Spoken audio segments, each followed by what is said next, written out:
S'il y a une catégorie de femmes que je trouve très courageuses, très fortes et très braves, ce sont les femmes qui demandent le divorce. Ce sont les femmes qui divorcent. Dans cette société où la valeur d'une femme, c'est le mariage, la valeur d'une femme, c'est l'alliance, la valeur d'une femme, c'est le fait qu'un homme l'ait choisi, la valeur d'une femme, c'est ce petit anneau sur l'annulaire gauche. C'est ça la valeur d'une femme.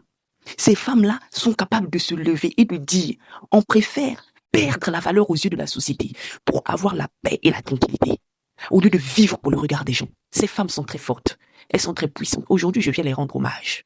Mesdames, vous qui avez eu le courage de vous lever et de partir, vous qui avez eu la force de demander le divorce, je viens vous célébrer aujourd'hui, je viens vous rendre hommage. Oui, parce que nous ne sommes pas venus sur cette terre pour accompagner les gens, nous ne sommes pas venus sur cette terre pour supporter les gens, nous sommes venus vivre. Hein? Moi, on dit non, les femmes fortes, c'est celles qui ont supporté dans leur foyer. Elles ne sont pas fortes. Les vraies femmes fortes, là, c'est celles qui se sont levées pour partir. Et je trouve même que celles encore qui sont plus fortes, c'est celles qui se sont levées pour partir alors qu'elles savaient qu'elles n'avaient rien. Alors qu'elles savaient qu'elles avaient que dalle. Elles n'avaient pas d'argent, elles n'avaient pas les moyens. Elles se sont levées, ont pris le peu qu'elles avaient et elles sont parties. Non, ces femmes sont fortes. Vous êtes fortes. Elles savent que la famille va les rejeter. Elles savent que l'église ne va pas les cautionner. Elles savent que la société entière va les condamner. Mais se lèvent et partent. Vous êtes très fortes, mesdames. Je viens vous rendre hommage aujourd'hui. Si personne ne vous l'avait dit dans le passé, moi je viens vous célébrer ici, à travers mon petit compte TikTok. Je ne méprise pas celles qui sont dans les foyers en train de pleurer. Dieu seul sait pourquoi elles sont là-bas. Mais moi je dis, selon ma vision des choses, les femmes fortes, c'est celles qui se lèvent et qui partent.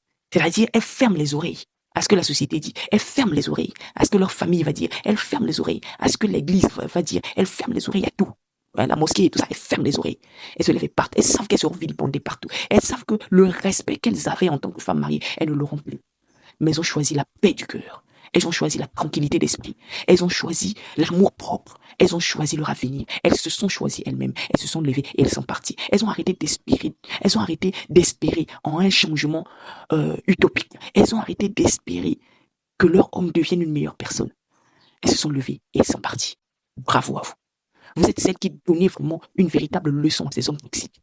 Que désormais, quand tu fais du mal à une femme, elle te quitte. Et vous envoyez un message clair dans le cerveau de vos enfants. Et ce message est clair. Mon fils, si tu fais du mal à ta femme, elle va te quitter. Ma fille, si un homme te fait souffrir, quitte-le. C'est comme ça.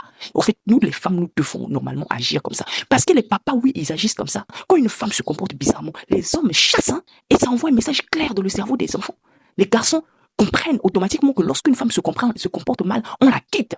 Et les filles comprennent rapidement que moi, en tant que femme, le jour où je vais mal me comporter envers mon mari, il va me foutre dehors. Pourquoi ne devrions-nous pas enseigner la même chose à nos enfants à travers nos actions? Arrêtons de rester dans des foyers lugubres. Nous gâtons le cerveau de nos enfants. En tout cas, aujourd'hui, je viens applaudir. Je viens applaudir et je viens rendre hommage à toutes ces femmes de la terre entière qui se sont levées et qui ont dit non, je ne veux pas rester pour me détruire à cause d'un être humain comme moi. Je me lève et je m'en vais. Je me choisis moi-même, je choisis ma paix et ma tranquillité. Bravo à vous et gros bisous à vous, mesdames.